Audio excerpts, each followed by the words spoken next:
आज का विचार है प्रिय दोस्तों कि हमारी इच्छाएं आजीवन भर खत्म नहीं होती।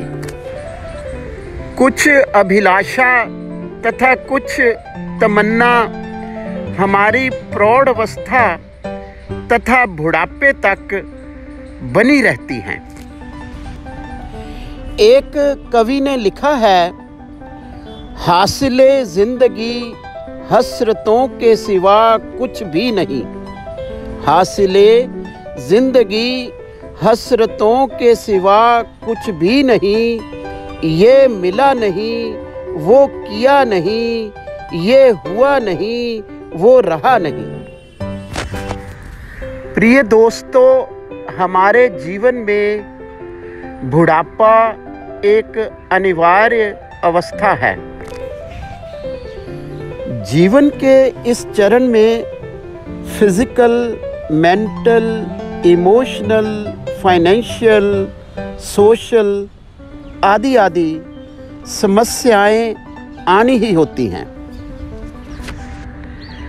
आज मेरी सलाह है प्रिय दोस्तों कि आपकी प्रौढ़ अवस्था तथा आपकी ओल्ड एज की अभिलाषा इतनी सही होनी चाहिए, इतनी सजग होनी चाहिए कि आपकी ओल्ड एज आपको किसी के लिए बोझ ना लगे, बल्कि दूसरों के लिए आपकी ओल्ड एज परोपकारी बन जाए। आने वाली पुश्तों के लिए आपकी ओल्ड एज एक उदाहरण बन जाए, एक बेंचमार्क बन जाए, एक न्यूनतम मानदंड बन जाए। बुढ़ापे में आपकी सबसे उचित और सही अभिलाषा यह होनी चाहिए कि ओल्ड एज में आपकी देख रेख कौन करेगा।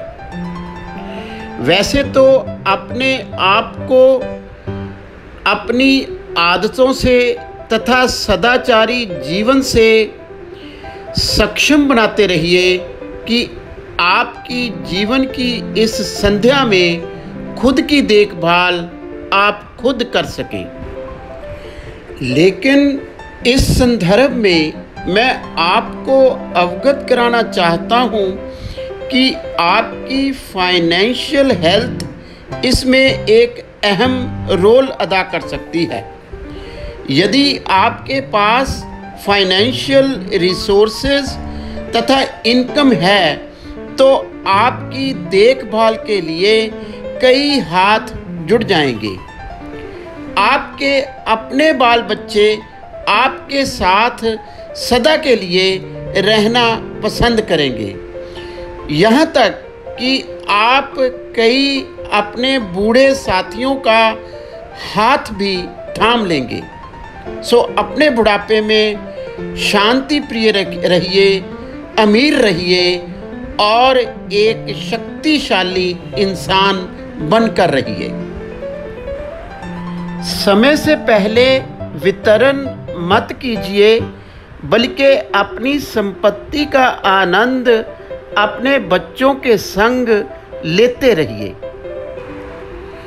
आपकी यह अभिलाषा कि आपकी बुढ़ापे में सेवा कौन करेगा, आपकी परवाह कौन करेगा, आपकी जिम्मेवारी कौन लेगा, भली भांति पूर्ण होगी। प्रौढ़ अवस्था तथा बुढ़ापे में आपकी दूसरी उचित अभिलाषा आपका मान सम्मान होना चाहिए। यह पहली इच्छा से भी ज्यादा महत्वपूर्ण है। आपके साथ तथा आपके जीवन साथी के साथ कुटुंब में हर किसी का व्यवहार, सलूक, आचरण, लेन देन बहुत ही आदरणीय तथा सम्मान से ओतप्रोत होना चाहिए। याद रखिए प्रिय दोस्तों, किसी भी तरह का अपमान, जहालत, अनभिज्ञता, नादानी, बेकदरी या फिर निरादर बहुत ही दर्दनाक होता है। यह कई बार आपके जीने की तमन्ना को तिरोहित कर देता है। प्रिय दोस्तों, इस बात का कोई फर्क नहीं पड़ता कि आप शहर के कितने बड़े शाहूकार हैं या फिर कितने बड़े एम्पायर के मालिक हैं या फिर एक एवरेज इंसान हैं।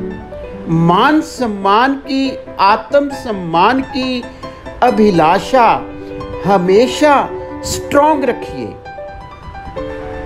तथा पूर्ण रूप से संपूर्ण व संपन्न बने रहिए। याद रखिए प्रिय दोस्तों, महात्मा बुद्ध ने कहा था कि गृहस्थ का धन रहित होना तथा संत का धन संग्रहण करना अधर्म है।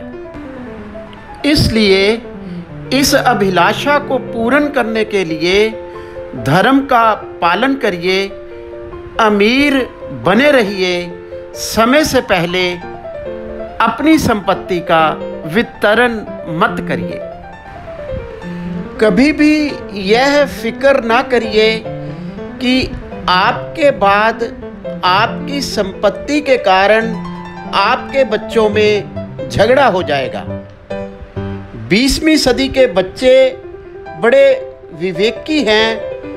आपकी संपत्ति ऑनलाइन ही बिक जाएगी और उसका वितरण भी ऑनलाइन ही हो जाएगा और किसी भी तरह का वो झगड़ा करने वाले नहीं हैं। आप निश्चिंत रहिए। आप बस अब और अभी अपनी संपत्ति का आनंद लीजिए।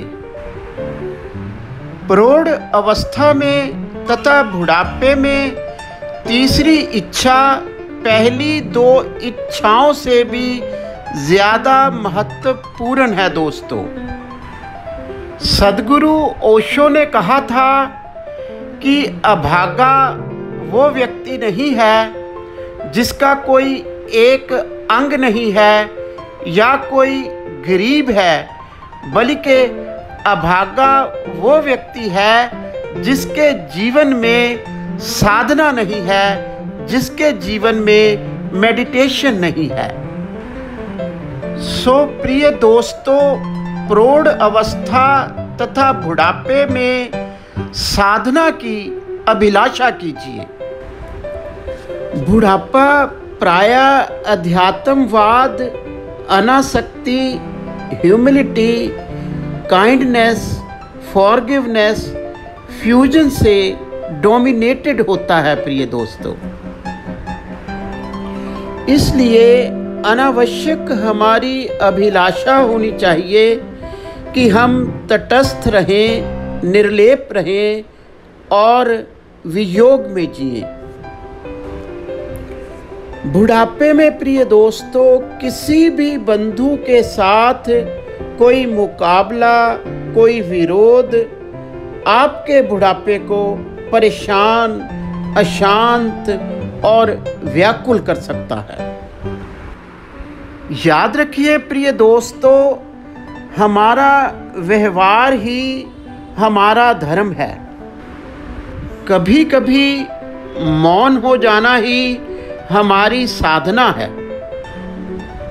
जब जब आप मौन रहते हैं तब तब आपकी वाणी सिद्ध हो जाती है तथा तब तब आपके द्वारा किया गया कोई भी कार्य आविष्कार बन जाता है। सो प्रिय दोस्तों, अपनी प्रौढ़ अवस्था तथा बुढ़ापे में साधना की अभिलाषा ज़रूर करिए और प्रार्थना करिए कि इसी जन्म में आपके जीवन में समाधि कभी ना कभी घटित हो जाए। धन्यवाद प्रिय दोस्तों, मेरा आभार प्रिय दोस्तों।